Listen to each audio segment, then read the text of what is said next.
போதையில உங்களுடைய மனைவியை அடிச்சது உண்மையா? உண்மைதாங்க.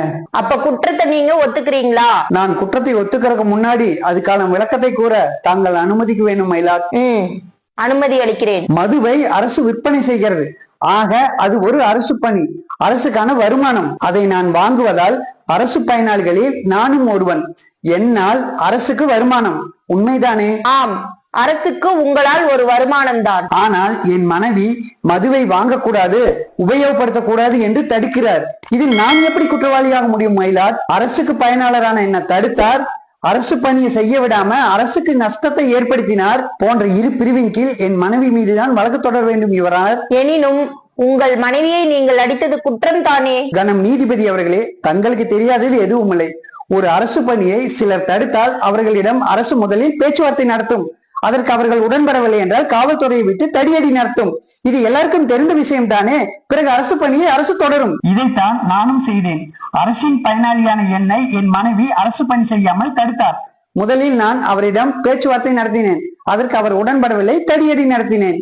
அரசுக்கும் காவல்துறைக்கும் நான் உதவிதான் செய்தேன் கனம் நீதிபதி அவர்களே. இது எப்படி குற்றமாகும் நீதிபதி அவர்களே? நீங்கள் என்ன சொன்னாலும் மது போதையில் உங்கள் மனைவியை அடித்தது சட்டத்தின் பார்வையில் குற்றம்தான். மயிலார், நான் மது போதையில் என் மனைவியை அடித்தேன் என்பது குற்றமானால் நான் அக்யூஸ் நம்பர் 3 தானே. அக்யூஸ் நம்பர் 1, அக்யூஸ் நம்பர் 2 என் மூளையை செயல்படாமல் செய்த மதுவும் அதை விற்கும் அரசும் தானே. நாட்டில் நடக்கும் எல்லா குற்றங்களுக்கும் அக்யூஸ் நம்பர் 1 மதுதான் என்பதை இப்போதாவது உணர்ந்து கொள்கிறீர்களா மதிப்பிற்குரிய நீதிபதி அவர்களே? மதுவை குடித்ததால் தான் தந்தையே தன் மகளை இங்கு கற்பழிக்கிறார். மதுவால் தான் இங்கு பெரும்பாலான விபத்துகள் நடக்கிறது. மதுவால் தான் இங்கு பல கொலைகளும் கற்பழிப்புகளும் இங்கு நடக்கிறது. ஏன் இந்த நீதிமன்றத்துக்கு வரும் பல குற்றங்களை ஆராய்ந்து பார்த்தால் அதன் மையப்புள்ளியே மதுவாகத்தான் இருக்கும். குற்றம் செய்தவன் அம்பாக இருந்தால் அதன் வில்லாக மதுவும் அதை எய்தவன் அரசுமாகத்தான் இங்கு இருக்கிறது. அப்படி பார்த்தால் அக்யூஸ் நம்பர் 1, அக்யூஸ் நம்பர் 2 மதுவும் அரசும் தானே. இதையே நீதிபதி அவர்கள் நீங்கள் சிந்திப்பதில்லை. அக்யூஸ் நம்பர் 1, அக்யூஸ் நம்பர் 2 இரண்டையும் விட்டுவிட்டு அக்யூஸ் நம்பர் 3 மட்டும் தண்டிப்பது, குற்றம் சாட்டுவது எந்த விதத்தில் நியாயம்?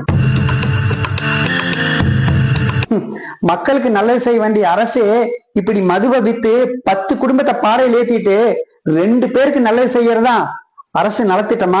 அப்படி ஒரு நலத்திட்டம் மக்களுக்கு தேவையா?